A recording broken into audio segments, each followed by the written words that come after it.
तो चलिए बात करते हैं ग्लोबल स्पिरिट्स की। ये कहानी है एक ऐसी कंपनी की जो एक बहुत बड़ा, बहुत ही ऊंचे दांव वाला जुआ खेल रही है। देखिए, ये कंपनी अपनी पुरानी एक भरोसेमंद पहचान को पीछे छोड़कर एक नई, थोड़ी ग्लैमरस लेकिन उतनी ही जोखिम भरी दुनिया में कदम रख रही है। ये सिर्फ एक कंपनी की कहानी नहीं है, ये एक बहुत बड़ी महत्वाकांक्षा की कहानी है, जहां दांव सच में बहुत ऊंचे लगे हैं। आगे बढ़ने से पहले एक जरूरी बात, ये सारी जानकारी सिर्फ शैक्षिक मकसद के लिए है। इसे किसी भी तरह की निवेश सलाह न समझें। कोई भी फैसला लेने से पहले हमेशा एक सेबी रजिस्टर्ड सलाहकार से जरूर बात करें। अब स्क्रीन पर जो ये बोतलें दिख रही हैं ना, ये तो कहानी का सिर्फ एक छोटा सा हिस्सा है। असली कहानी तो इन प्रोडक्ट्स के पीछे की स्ट्रैटेजी है, वो बिजनेस प्लान है जो ग्लोबल स्पिरिट्स को शायद पूरी तरह से बदल कर रख देगा। और सबसे बड़ा सवाल यही है, क्या ये प्लान काम करेगा? ग्लोबल स्पिरिट्स को सही से समझने के लिए हमें ये मानना होगा कि इसके दो अलग अलग चेहरे हैं। एक चेहरा है पुराना जाना पहचाना सा, और दूसरा है बिल्कुल नया और बहुत महत्वाकांक्षी। असल में ये कंपनी एक ही छत के नीचे दो बिल्कुल अलग अलग तरह के बिजनेस चला रही है। इसको ऐसे समझते हैं जैसे कंपनी के अंदर दो इंजन लगे हैं। एक है पुराना भरोसेमंद मैन्युफैक्चरिंग इंजन। इसका काम है सालों से बल्क में स्पिरिट्स और इथेनॉल बनाना, जिससे कंपनी को एक रेगुलर स्थिर इनकम होती रहती है। और फिर है दूसरा, एक नया high speed consumer brands engine. इसका सिर्फ एक ही मकसद है, बाजार में अपने प्रीमियम ब्रांड्स को हिट करना और कंपनी को रॉकेट वाली ग्रोथ देना। और ये नया इंजन कितना पावरफुल हो गया है, ये 39% का आंकड़ा साफ साफ बताता है। मतलब कंपनी की कुल कमाई का लगभग 40% हिस्सा अब उसके अपने कंज्यूमर ब्रांड से आ रहा है। सोचिए, एक कंपनी जो पहले दूसरों के लिए शराब बनाती थी, उसके लिए ये कितना बड़ा बदलाव है। ये दिखाता है कि कंपनी का सारा फोकस अब अपने ब्रांड्स पर ही है। और इसी बदलाव के दिल में है कंपनी का सबसे बड़ा दाम, प्रीमियम और लग्जरी शराब का बाजार। देखिए, बल्क में स्पिरिट्स बेचने में मार्जिन बहुत कम होता है। असली पैसा तो प्रीमियम ब्रांड्स बनाने और बेचने में है। और ग्लोबस अब उसी बड़े मुनाफे के पीछे पूरी ताकत से जा रहा है। और ये जो चार्ट है, ये दिखाता है कि सेल्स के मामले में तो ये दाव जबरदस्त काम कर रहा है। जरा इस ग्राफ को देखिए। ये कंपनी के प्रीमियम सेगमेंट की कमाई है और ये किसी रॉकेट की तरह सीधी ऊपर गई है।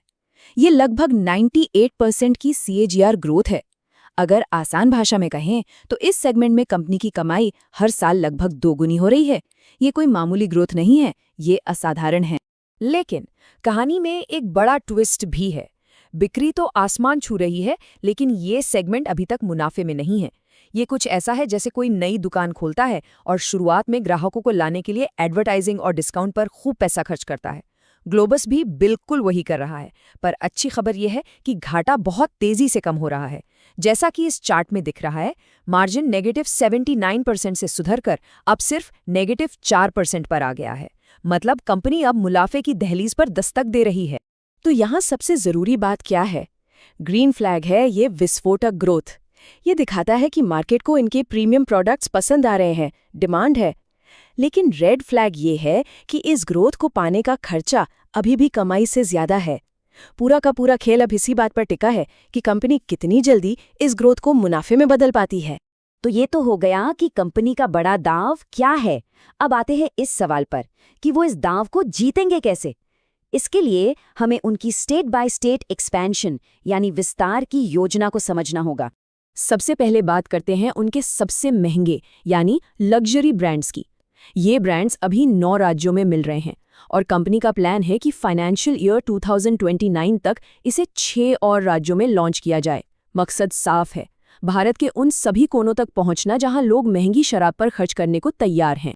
और ये जो विस्की है, डोआब, ये कंपनी के लग्जरी एम्बिशंस का एक चेहरा है। ये सिर्फ एक विस्की नहीं है, ये एक स्टेटस सिंबल है। और इसी तरह के प्रोडक्ट्स के दम पर ग्लोबस अपनी छवि एक बल्क सप्लायर से बदलकर एक प्रीमियम ब्रांड बनाने की कोशिश कर रहा है। इसके बाद आता है प्रेस्टीज एंड अबव सेगमेंट। और सच कहूं तो मुनाफे के लिहाज से ये सेगमेंट ही सबसे ज्यादा जरूरी है। कंपनी की असली कमाई का इंजन यही बनने वाला है।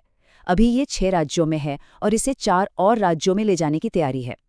अगर ग्लोबस को अपना ये बड़ा दांव जीतना है तो इस सेगमेंट का कामयाब होना बहुत बहुत जरूरी है। और आखिर में आते हैं कंपनी के रेगुलर यानी मास मार्केट ब्रांड्स।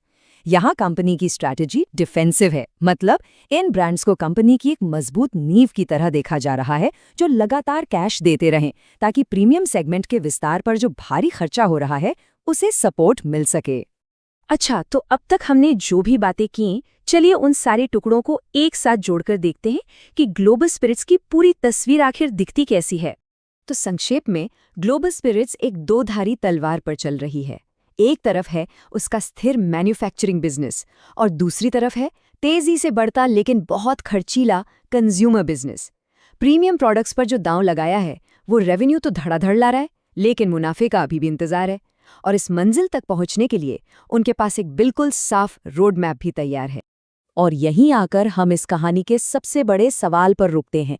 ग्लोबस ने अपना पूरा भविष्य एक ही चीज पर दांव पर लगा दिया है, वो ये कि भारत का नया उपभोक्ता अब महंगी और बेहतर शराब पीना चाहता है। सवाल ये नहीं है कि बिक्री बढ़ेगी या नहीं, वो तो हम देख ही रहे हैं कि बढ़ रही है।